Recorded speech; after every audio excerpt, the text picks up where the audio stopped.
It's my pleasure to welcome you all to Pittsburgh and to the 2023 GSA Connects meeting and exposition.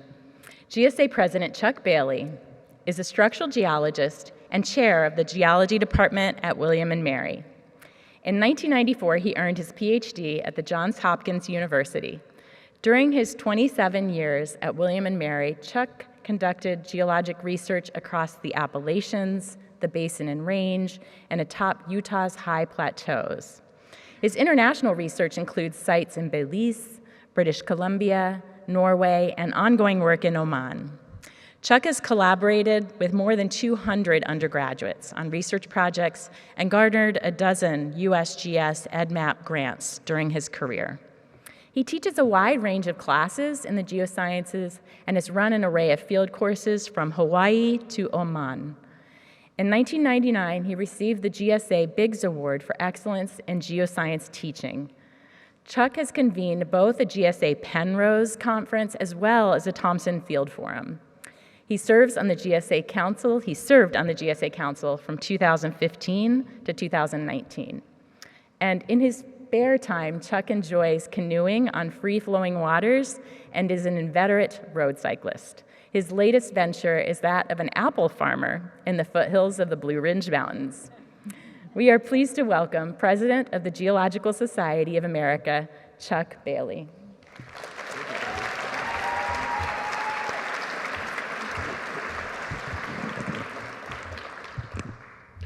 Thank you. It's good to see so many of you here today. Welcome to Connects. These meetings are a rush of activity. There's really more to do than one can do. I appreciate you being here today as we come together to celebrate the accomplishments of our members, to reflect on our society as well as the science. So I'm going to give you an update on the society. It was nearly a year ago that Melanie Brandt joined GSA as its executive director and CEO. Melanie is fabulous. She's brought new energy and ideas to the society. Melanie's not a geologist, but her professional experience growing societies is really fabulous. I've learned much from working with Melanie on GSA business, plus I've gained a new perspective on corporate vernacular. For example, I now know what stuff like, is the juice worth the squeeze actually means. And it turns out, as a spoiler alert, it is not worth the squeeze. I'm also really delighted to collaborate with Debbie Marcinkowski and the GSA Foundation. They work tirelessly to support sort of GSA's efforts, and it's an important job that they do. So the society is diversifying, retaining, and energizing its membership. We're also expanding kind of our international activities, and we've got new projects that we're going to do on the publication side to amplify our presence in that sphere. If you want to talk more about GSA plans, come find me at this meeting. I would be delighted to talk about that. So we're in Pittsburgh at the confluence of the Allegheny and the Monongahela rivers. Here they meet and become the mighty Ohio. These are important American rivers. The Allegheny arises in part in the glaciated terrain of northern Pennsylvania and New York. To learn more about these watersheds, I very much encourage you to attend tomorrow's Pardee session entitled Land of Our Ancestors, Submerged by a Lake of Betrayal. 200 kilometers south of here, beneath high ridges on an old landscape, the Monongahela's rivers tumble through gorges with impressive whitewater on their journey to Pittsburgh. So Pittsburgh, it owes its existence to the confluence of the rivers. These watery ribbons are a transportation network across the rugged Appalachian Plateau. The confluence was long traversed by First Nations people. Later, European settler colonialists came down these rivers, and in the 19th century, the mineral wealth hidden in the region's Paleozoic strata was discovered, extracted, and put to work. Pittsburgh, the Steel City, became a major industrial hub because it sits at the confluence of these rivers, allowing easy ingress of raw materials and then products that would forge an empire. So today I want to talk about something that I've been ruminating over for some time, and that is the idea of confluence in a broader sense. You know how you hear a particular song and you are immediately transported to a confluence of specific time and place? Yeah, let's cue that music. All right, go ahead.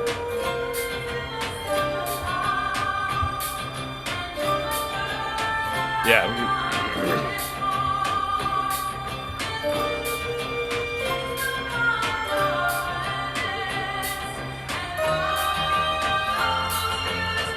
This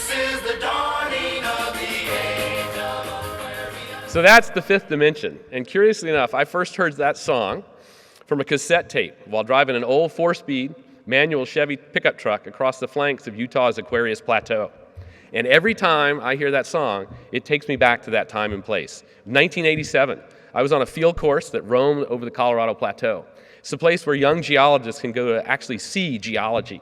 And for me, that experience was transformative. The magical power of confluence in time and place that certain songs create strikes me as being an equally powerful concept in geology. So today I'm going to build on this idea of confluence. Geology is a science of the confluence. It's a science in the field of study, whether it's academic or applied, that sits at this confluence between time and place.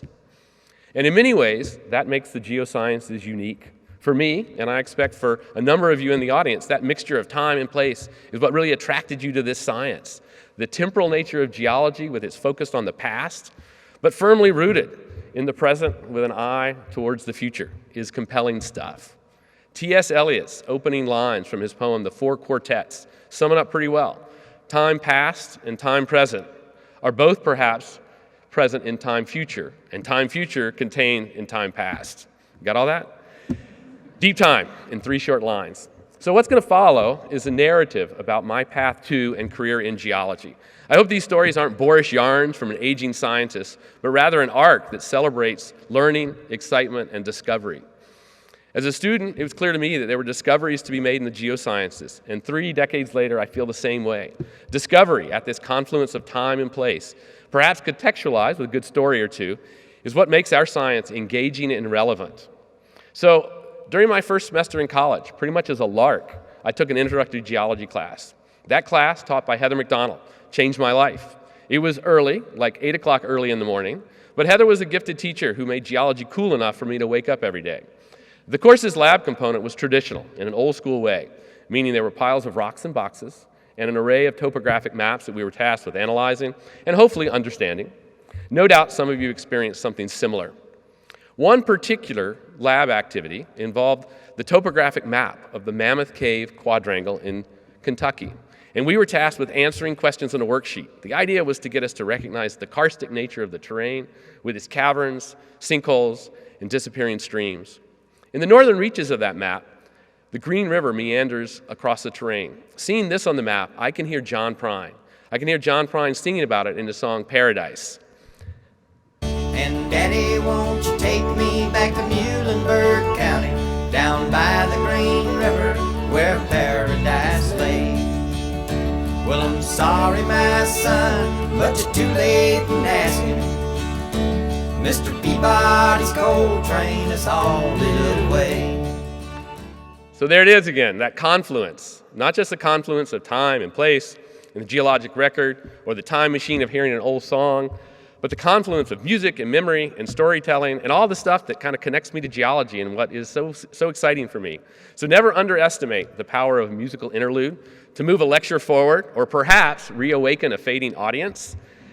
John Prine's Paradise transports me back to my adolescence as a summer camper at a place called Nature Camp. We sung it a lot. We were witty, so we commonly changed the lyrics from Mr. Peabody's coal train to Mr. Coalbody's pea train. And that alone is enough to make me still giggle. That song laments the environmental degradation caused by strip mining. As a first-year geology student, it was that confluence of seeing the terrain on an old map and Prine's classic ballad that demonstrated geology's importance. The character of a landscape is determined by its geology. Its stratigraphy and structure make all the difference. In Kentucky's humid climates, the Mississippian limestones melt away to form caverns and blind valleys, while nearby, in younger Pennsylvania strata, coal is plentiful enough.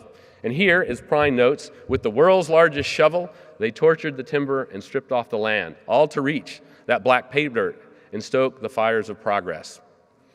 As we look to the future, it's clear that our collective demand for earth materials is escalating. 2 years ago, at Barb Dutrow's presidential address, she demonstrated how minerals matter. Mining, an inherently extractive process, is only going to grow. We may not want the world's largest shovels to dig out coal anymore, but we're pretty smitten with spodumene crystals and the lithium held within. So, how as stewards of this planet can we mine for a sustainable future? Geoscientists and GSA have a responsibility to lead the effort to discover these critical minerals that are going to power a greener future, but also find solutions that ameliorate the side effects, the pernicious side effects of mining. As a young faculty member, I took my first field course to Fish Lake, a place that I'd been introduced to as a student in 1987. Fish Lake is Utah's largest alpine lake, situated in a broad valley at 9,000 feet above sea level. We'd hike to the top of the Pelican Canyon moraine with its broad view of the lake. Few of my students realized that we were on a moraine, so much for all that learning back on topographic maps in the lab. But as an educator, I can attest that place-based learning counts for a lot. After discerning the origin of the moraine, I'd lob question upon question at my students. When did Fish Lake form? How was the valley created? I thought my pedagogy was very clever. But after a few field visits to Fish Lake, I realized that these questions had never been properly answered. The landscape looked tectonically young, but the Colorado Plateau and its adjoining high plateaus aren't known for their seismicity. So began a quest to understand the landscape history and tectonics of the high plateaus. With support from the National Science Foundation and the USGS, we took our cohort of researchers there for the first time in 2005. We tramped across the high country working out its volcanic stratigraphy while mapping more graben than I can remember. From the comfort of a pontoon boat, my friend Scott Harris surveyed the bathymetry of Fish Lake. Mild-mannered Dave Marchetti sampled the boulders on moraines and terraces for cosmogenic exposure age dating. It may not have been the age of Aquarius, but it was an age of discovery. Scott's mapping revealed that Fish Lake hid an older moraine complex beneath its waters. Exposure ages provide more than 400,000 years of chronology of tectonic, fluvial, and glacial activity on this landscape, including young fault scarps that cut 20,000-year-old moraines. The research, conducted by a handful of faculty and a score of undergraduates, brought forth new research about Utah's enigmatic plateaus, research that's been published in the professional literature and discussed at GSA meetings. I'd like to see GSA work with researchers to broaden the audience and amplify the scope of their new geoscience discoveries. This is important. We're in an era of declining trust in science and fact, so geoscientists are going to have to work to be out in public, explaining our science and its relevance for the future on our planet. And as a society, we also must do a better job, I think, of supporting early career scientists who do outward-facing and impactful science. Relying primarily on H-indexes and other metrics for scientific success and productivity is problematic, and I think we can and do better as a discipline. All right, we're going to transition to Virginia. It's well-watered, covered by greenery. That effectively wards off many geologists from west of the 100th meridian. However, its geology is compelling. When I first conceived the idea of this talk, I struggled. What snippet of Virginia geology to share? Should it be glimpses of a snowball Earth preserved in a 700-million-year-old glaciogenic rocks, or a Taconian melange formed as Gondwanan arcs crashed onto North America's shores? Ultimately, I chose an ongoing research project at Highland, an antebellum plantation in the eastern Blue Ridge foothills near Charlottesville. Highland was, for a time, home to America's 5th president, James Monroe. Collectively, what do we remember about James Monroe? Well, the Monroe Doctrine, viewed by many as forward-looking policy that effectively turned the Western Hemisphere into the United States' sphere, or policy that fomented U.S. hegemony that's led a legacy of poor countries in Central and South America. Monroe was a William Mary student, but dropped out to fight in the American Revolution. He was the youngest of the founding fathers, and he was a slave owner. His two-term presidency ran from 1817 to 1824. That's 200 years ago, and is known to historians as the era of good feelings. Perhaps one day, my GSA president will have the same moniker. From the ashes grew sweet liberty, like the seeds of the pines when the forest burns. They open up, grow, burn again. And it should have been different, it could have been easy, but too much money rolled in to ever enslave. Cry for war, spread like wildfire. So that's the duo formerly known as Mandel and Orange, and they were reflecting on American history. Should have been different, could have been easy, from the American Revolution to the Civil War. And to my way of thinking, that sentiment still resonates today as we reckon with our national history. Last year at Monroe's old plantation, 27 students in my field methods course undertook a semester-long project to study the bedrock geology, geomorphology, and landscape history at Highland. Our goal was to connect deep time with human time in this historic place.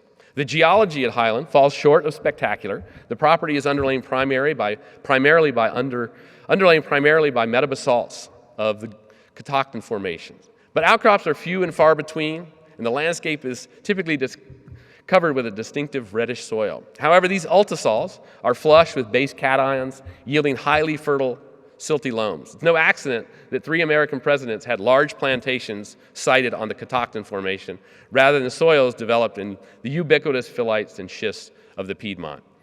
550 million years ago, the Catoctin basalts flooded a barren Ediacaran landscape. Ultimately, these flows were the harbinger of a new ocean, the Iapetus Ocean, which tore Laurentia apart as it grew.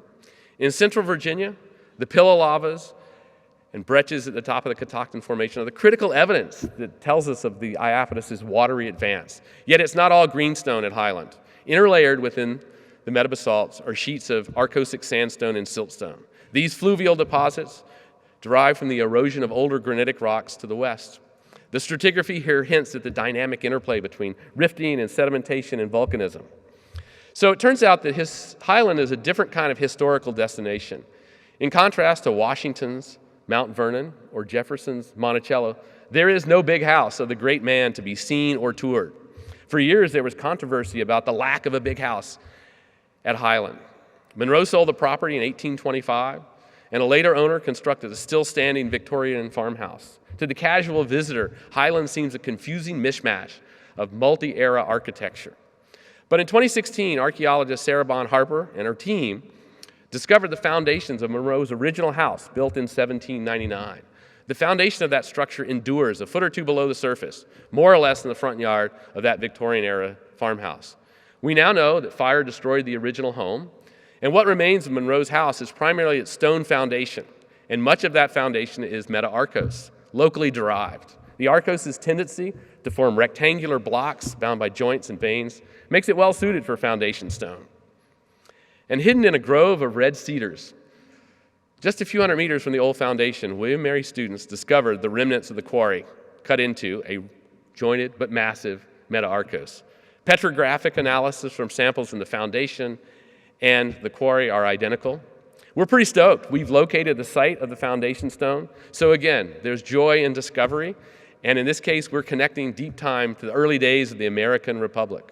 And to me, that's geoheritage. To me, well, I got to stop that. I'll get to that. So take a look at this photo. Here is a tool mark in this quarry made during the extraction process of this arkose. And my question is, whose labor created this tool mark? Who quarried these stones and transported those blocks to the house site in 1799? James Monroe's work was done at Highland by enslaved people. And that's a big part of the story in the 19th century sites across the southern United States. Subjugation and freedom, prosperity and poverty. Geology has played its role throughout the dichotomy. It's incumbent upon today's geoscientists, I think, to use a critical lens to discover these linkages and to tell such stories. Geoheritage is having a moment, but I think to gain traction beyond the geologically inclined, we need to intentionally bridge that gap between deep time and human history. Long past tenure, I realized I'd spent my whole career studying continental rocks. And of course, we're rooted to the continents, but the world's a big place. And I thought it'd be worthwhile to examine rocks and structures formed elsewhere on Earth. Ophiolites fit that bill, as these enigmatic bits of oceanic crust and mantle are vastly different than anything I'd ever studied. A decade ago, I made my first pilgrimage to see the ophiolite in the Al-Hajar of northern Oman.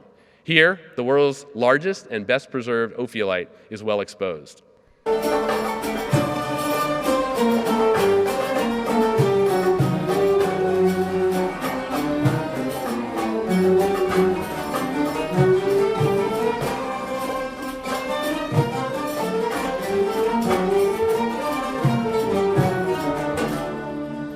Sorry, I should have played that for you myself. But that Omani ditty is actually played by the William Mary Middle Eastern Music Ensemble. And Oman is a unique country. It's ancient, but it's traditional in so many ways. It's a country that's raced into modernity over the past 3 decades. And Oman's renaissance has basically been financed by oil and gas pumped from beneath its interior deserts. Once again, the confluence of deep time and place come together to forge civil change. My original research goal was to examine the basal thrust. It's a massive fault zone which emplaced the ophiolite onto crustal rocks as the Tethys Ocean closed during the Cretaceous. Hot rocks from the mantle, juxtaposed over seafloor sediments, heating and deforming those rocks into a metamorphic soil glued onto the base of the ophiolite. But while traveling to our field sites, we'd encounter a weird rock, this reddish-orange rock that held up craggy hills and fens, often laden with goats. The rock got in the way as we climbed around it and over it to reach the metamorphic soil. This rock is listhwanite, and at first, listhwanite was of no interest to me. It's a troublesome rock. Even its spelling causes angst. Regardless of how it's spelled, listhwanite is a carbonated peridotite composed of minerals such as magnesite, dolomite, quartz, and hematite. Where does listhwanite form? Some researchers maintain that it developed in the mantle wedge during emplacement of the ophiolite and thus represents a deep carbon reservoir in the earth. Yet Oman's listhwanite is almost always exposed at the base of the ophiolite, and as our research demonstrates, associated with upper crustal extensional fault zones that postdate the ophiolite. Here, the geologic structure with serpentine-rich peridotites in tectonic contact above carbonates, providing a readily available source for carbon-rich fluids, coursing through fault zones led to the listhwanization. So why does listhwanite matter? Well, it's a fully carbonated peridotite that snatched carbon from the hydrosphere, sequestering carbon back into the rock record. Could this geologic process be replicated in real time such that the vast ophiolite could be a viable sink for atmospheric carbon? That's an important geoengineering challenge, but success could give us substantial results in lowering atmospheric CO2. Geoscientists need to be part of this effort, blurring that line between the applied and academic research for the greater good.